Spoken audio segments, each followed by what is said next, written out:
पुरी पुण्यभूमी पवित्र ज्ञानराजा सुख तया ठविता महापुण्यराशी ज्ञानेश्वर श्री ज्ञानदेव तुकाराम पंढरनाथ भगवान की माऊली ज्ञानेश्वर महाराज जगद्गुरु श्री संत तुकाराम महाराज सर्व संतन की अपने अपने माता पिता की गणपती बाप्पा मोरया मंगलमूर्ती मोरया. कैवल्याचा पुतळा प्रगटला भूतळा म्हणा. चैतन्याचा जिवाळा ज्ञानोबा माझा.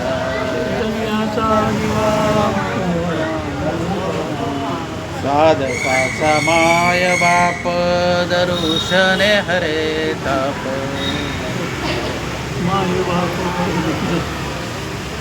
सर्वभूते सुख रूप ज्ञानोबा माझा. रूप ज्ञानोबा ज्ञानियांचा शिरोमणी वद्य जो का पूजस्थानी. शिरोमणी वंद्य जो का पूज चिंतकाचा चिंतामणी ज्ञानोबा माझा.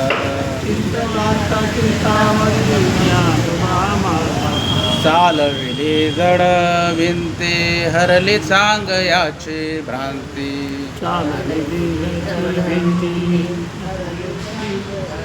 मोक्ष मार्गाचा सांगाते ज्ञानोबा माझा.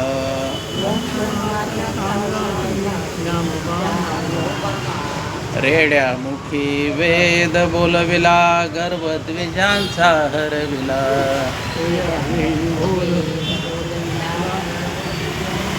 शांती रूप प्रगटला ज्ञानोबा माझा.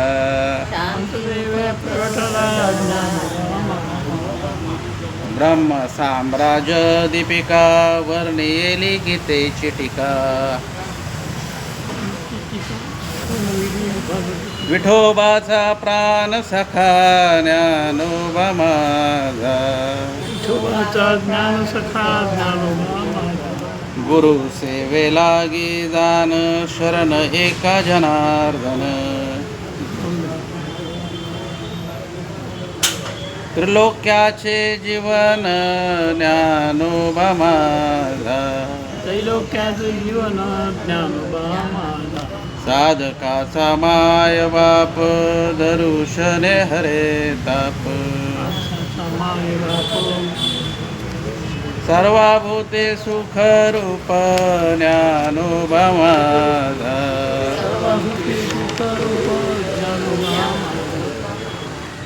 आज 4 ऑगस्ट आहे की नाही. 4 ऑगस्ट 2026 आणि वार आहे मंगळवार. तर आजचा आपलं मी काल आहे ना दिनविशेष सांगायचं विसरलो. आज मी सांगतो तुम्हाला दिनविशेष काय. आज असं आहे की पानिपतच्या 3ऱ्या युद्धातील मराठी सैन्याचे सरसेनापती सदाशिवराव भाऊ यांचा हा जन्मदिवस आहे. 4 ऑगस्ट 1730 त्यांचा जन्म आहे. त्याच्यानंतर कायदे पंडित व राष्ट्रीय काँग्रेसचे संस्थापक सर फिरोजशाह मेहता यांचाही जन्मदिवस आहे. 1845 साली त्यांचा जन्म झाला. त्याच्यानंतर प्रसिद्ध गायक किशोर कुमार यांचा आज जन्मदिवस आहे. 4 ऑगस्ट 1929 साली. त्यांचा जन्म ना खांडवामध्ये झाला, म्हणजे मध्य प्रदेशमध्ये खांडवा जिल्ह्यामध्ये. आणि त्यांनी आयुष्यामध्ये एकूण जवळजवळ 2500 गाणी गायली. त्याच्यामध्ये हिंदी, बंगाली, मराठी, ओरिसा, मल्याळम, कन्नड, त्याच्यानंतर उर्दू, गुजराती, मल्याळम या भाषेमध्ये त्यांनी गाणी गायली. मराठीमध्ये पण त्यांनी गाणी गायली. आठवतं कोणाला मराठीमध्ये कुठलं गाणं आहे प्रसिद्ध? बघा गाणं यासाठी लक्षात आहे माझ्या. गाणं याच्यासाठी लक्षात आहे. त्याच्या मागे स्टोरी अशी आहे की किशोर कुमार नाही, बोला ना. हा बरोबर यांना माहिती आहे त्याला किशोर कुमारला ळ शब्द म्हणतो ना ळ त्याला म्हणतात नाही आणि मग त्याला कोणतरी म्हटलं की तू मराठीत गाणं म्हण बाबा तर तो म्हणला ते मराठीचा ळ मला येत नाही म्हणला मग तो म्हणला मी तुझ्यासाठी असं गीत रचतो की ज्याच्यात ळ अजिबात येणार नाही त्याच्यामुळे तुझ्या लक्षात आहे. त्याच्यामुळे तो ळ त्याच्यात आला नाही आणि म्हणून ते गाणं त्यांनी गायलं फक्त एकमेव गाणं आहे मराठीतलं. नाही ते आपले मोरे साहेब आले नाही ना तर त्यांनी दिला असतं. तुम्ही उत्तर दिला. यांना माहिती नाही यांना माहिती नाही. फोन आला त्यांचा. आणखी काय आहे इंदिरा गांधीनं त्यांच्या गाण्यामध्ये आणि खांडव्याला मी गेलेलो आहे. म्हणजे आम्ही जेव्हा याला आपण जातो ना याला कशामध्ये ओंकार खांडव्याला जावं लागतं. खांद्याचं मी तर पाहिलं मी तेव्हा ते त्यांची समाधी आहे तिथे ते जे आहे ते तर मी आवर्जून गेलो होतो. आता सध्या काय नाही तिथे मला पण भेटलो होतो तिथे गेलो होतो. तर असं एक प्रसिद्ध गायकाचा जन्मदिवस आहे.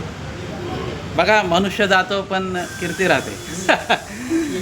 हां तर आज आपण 9 श्लोकापर्यंत 9 ओव्या आपण काल घेतल्या आणि त्याच्यामध्ये ही प्रस्तावना आहे 15 ओव्यांची.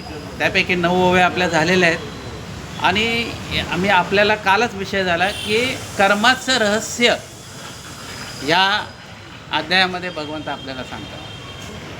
म्हणजे कर्मयोग तर सांगितलेलं आहे. बघा आपण काय तुम्ही आम्ही कर्मयोगीच आहोत. आपल्याला कर्म आपण सकाळी उठल्यापासून झोपेपर्यंत आपण कर्म करत असतो. परंतु काही वर्ष झाल्यानंतर आपल्याला पश्चाताप येतो की उगाच ते करत बसलो. म्हणजे अशीच आयुष्याची वर्ष वाया गेली असं. म्हणजे कर्म बघा तुकोबारायाने एका ठिकाणी म्हटलं आहे कर्म बळीवंत गाडे. फार बळीवंत आहे ते आणि ते देवाला पण सोडत नाहीत. तुमच्या आमचे तर जाऊ द्या. मग त्याचं रहस्य ह्या अध्यायामध्ये भगवंत आपल्याला सांगतात. तर तेव्हा हा अध्याय आपण त्याचा अभ्यास आपण केला पाहिजे. तर आता आज आपण 10वी ओवी घेऊ आणि पुढे चालू. 9वी झाली काल आपली 9वी झाली का हां. सनकादिकांची आशा वाढीनल्या होतिया किर भौवसा परित्याही नेमाने यशा येते चिना.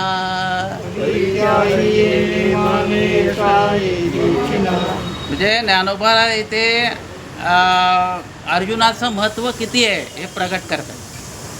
त्यांनी काय अगोदर काय सांगितलं की त्यांच्या वडिलांना पण सांगितलं नाही, आईला पण सांगितलं नाही, भावाला पण सांगितलं नाही, पत्नीला सुद्धा सांगितलं नाही. परंतु त्याच्या भगवंताच्या अधिक जवळ सनकादिक आहेत. सनकादिक ऋषी आहेत. यांच्या इतका कोणच त्यांच्या जवळ नाही आहे. आणि हे सनकादिक कोण आहेत? हे ब्रह्माचे मानसपुत्र आहेत. आणि त्यांनी संसार करण्यासाठी त्यांना निर्माण केलं. परंतु त्यांनी एक मागणं ब्रह्माला मागितलं की आम्ही संसाराच्या राहटगाड्यामध्ये आम्ही जाणार नाही, बुडी मारणार नाही, आम्ही संसारच करणार नाही. तेव्हा त्यांनी एक मागणं मागून घेतलं की आम्हाला संसारात पडायचंच नाही. मग यासाठी काय करायला लागेल? त्यांचं कायम 5 वर्षाचं वयस ठेवलं आहे. ते आजही 5 वर्षाचेच ते आजही काय 5 वर्षाचेच आहेत.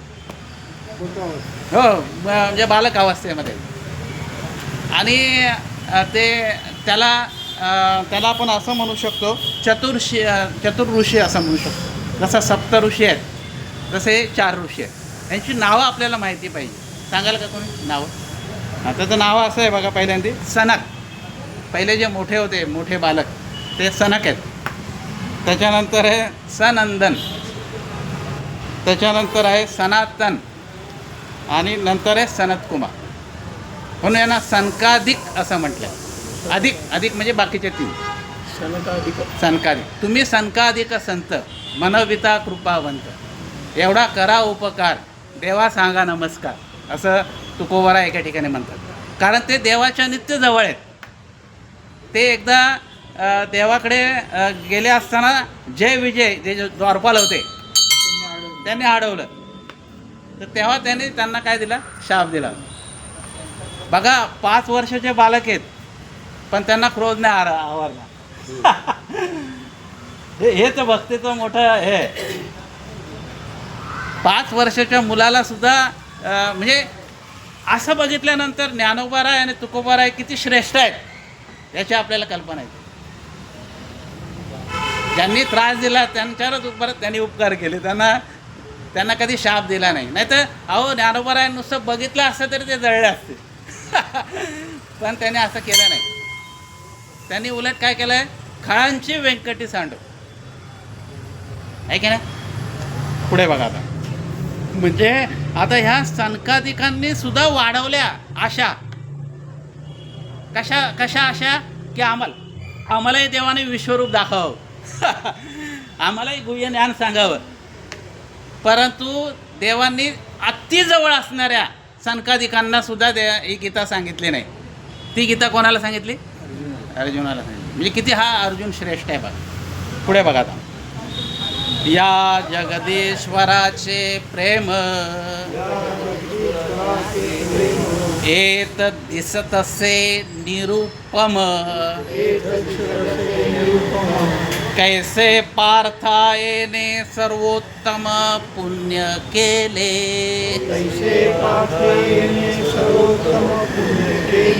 इथे ज्ञानोबाराय म्हणतात हा जगदीश्वर आहे, हा ईश्वर, हा जगाचा ईश्वर आहे. काय प्रेम केलं असेल या अर्जुनाने त्याच्यावर, हा कसा वाहळा. हे तत्वज्ञान कसं त्याने अर्जुनाला दिलं याचं मला आश्चर्य वाटतं. कोण म्हणतायत? ज्ञानोबाराय. बघा, जे ज्ञानियांचे राजे आहेत त्यांना सुद्धा हेवा आहे अर्जुनाचा. म्हणजे अर्जुन किती श्रेष्ठ आहे. त्याला असं म्हणतो ना आपण, नर नारायणाची जोडी आहे. बघा, अर्जुनाने हे ते सगळं नाटकच आहे म्हणा, त्याला मोह आहे ना. नाही तर त्याला काय मोह येतो. आणि मोह नसता आला तर तुम्हाला आम्हाला कसं मिळालं असतं, ज्ञानच मिळालं नसतं. हे सगळं देवाची काय आहे, लीला आहे.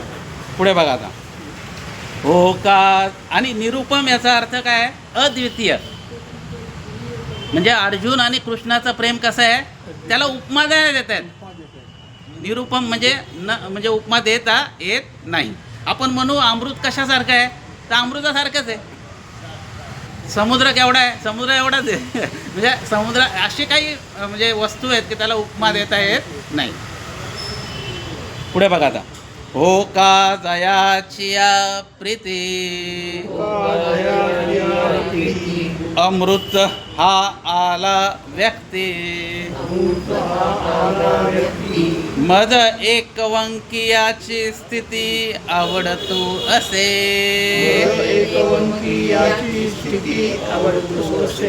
म्हणजे ज्ञानोबाराय म्हणतात ही एकरूपता आहे देव आणि भक्ताची. मी भक्त तू देव ऐसे करी. ही देवाची आणि भक्ताची एकरूपता मला फार आवडते असं ज्ञानोबाराय म्हणतात.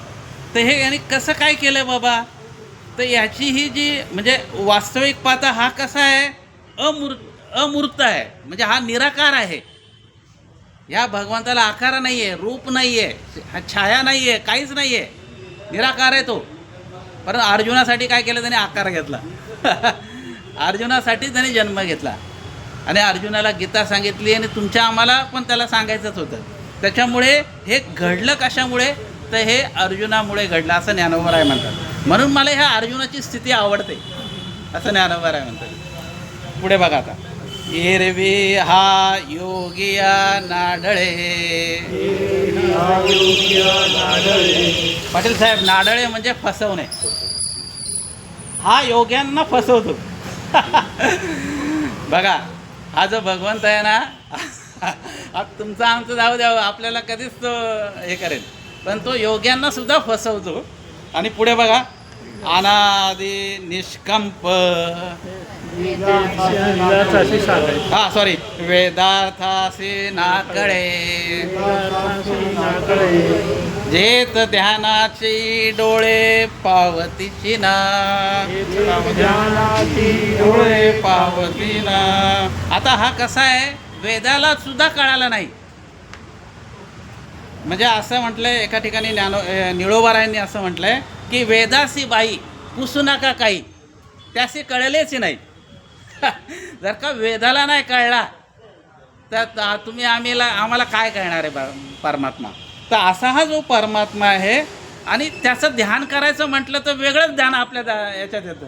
आपण जर का ध्यानाला बसलो ना, उलट उघडे डोळे असेल ना तर भगवंत, आता मी इथं समोर आहे तर मला गणेशांची मूर्ती दिसते, पण मी डोळे वाटून डोळे मिटून जर का मी त्याच्याकडे बघितलं तर मला दुसरंच चित्र दिसतं.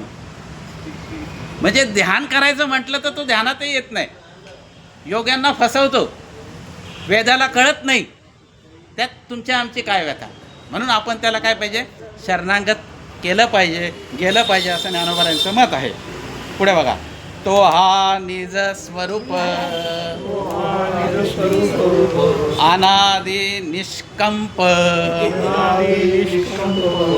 परे कवने माने सकृप झाला आहे.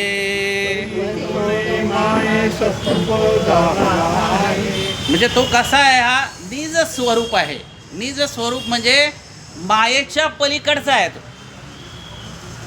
तुम्ही आम्ही सगळं मायेमध्ये आलो आहोत आणि तो परमात्मा हा मायेच्या पलीकडचा आहे. आणि तुमच्या आणि आपल्यामध्ये म्हणजे आपल्या आणि भगवंतामध्ये मायेचा पडदा आहे. त्याच्यामुळे तो आपल्याला कळणं काय अशक्य आहे केवळ. परंतु आणि तो अनादी आहे, अचल आहे. आणि कशामुळे तो म्हणजे मूर्तीमध्ये आला तो कशामुळे त्याने अवतार घेतला, याचंच मला आश्चर्य वाटतं, असं ज्ञानोबारायचं म्हणतात. आता ही 15वी ओवी बघा, शेवटची ओवी आहे. हा त्रैलोक्य पटाचे घडे आकाराचे पैलथडे कैसा याची आवडे आवरला असे. आता हा कसा आहे माहिती आहे का, त्रिलोक्य पटाची घडी आहे.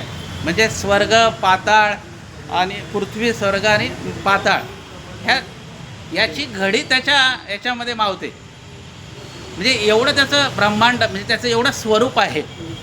बघा, घडी केल्यानंतर काय होतं, आपलं एखादी वस्तू आहे, आता समजा एक शर्ट आहे, शर्ट असंच ठेवलं आपण आणि त्याची घडी केली तर ते छोट्या जागेमध्ये मावते, आहे की नाही. हां, तसं म्हणजे संपूर्ण त्रिलोक्य त्याच्या काय आहे, त्याच्या हातामध्ये.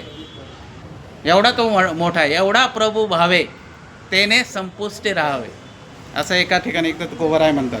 आणि हा कसा आहे, आकाराची पैलथडी, आकाराच्या पलीकडचा आहे. आणि कैसा याची या आवडी आवरला असे. काय याची आवड असेल तो याने आकाराला दिला त्याने आकार धरला आणि त्याच्या समोर आला, त्याला गीता सांगितली. आता वास्तविक पाहता गीता सांगायचं ते काही ठिकाण होतं का गीता म्हणजे आध्यात्मिक विषय आहे, तो भगवंतानी शांतमध्ये सांगायला पाहिजे होता, परंतु ते न सांगता त्यांनी गडबडीमध्ये सांगितली आणि फास्ट सांगितली. असं म्हणतात 45 मिनिटातच सांगितलं त्यांनी हे सगळे काही गोष्ट. आणि तो गीताचा ठेवा आपल्याला आता मिळालेला आहे आणि आपण त्याचा आता हळूहळू आपण अभ्यास करणार आहोत. तर उद्या आपण प्रथम श्लोकाचं चिंतन करणार आहोत, ते आपण उद्या करू. आपला वेळ आता थोडा 18-19 मिनटं झालेली आहे, त्यामुळे आपलं पसायला जाणं पण होईल आणि आपला वेळ पण होईल. आणि तत्पूर्वी तुम्हाला मी असं एक थोडं निवेदन करतो की आपला हा जो चॅनल आहे ज्ञानेश्वरी घरोघरी, याच्या जवळजवळ 250 सबस्क्रायबर झालेले आहेत आणि बऱ्याच लोक आता बघत आहेत. तर तेव्हा तुम्हालाही याचा प्रसार करता येईल, आपल्याला जे काही नातेवाईक आहेत त्यांना पाठवता येईल. त्याच्यानंतर घरी परत आपल्याला याचा ऐकल्याने काय होईल, आपल्यालाही थोडं समजेल त्याच्यामध्ये, कारण आपली रिव्हिजन होईल आणि आपलंही मनन होईल, आपलंही चिंतन होईल. कुंडलिका वरदेव हरिविठ्ठल श्री ज्ञानदेव पंढरीनाथ भगवान माऊली ज्ञानेश्वर महाराज जगद्गुरु श्री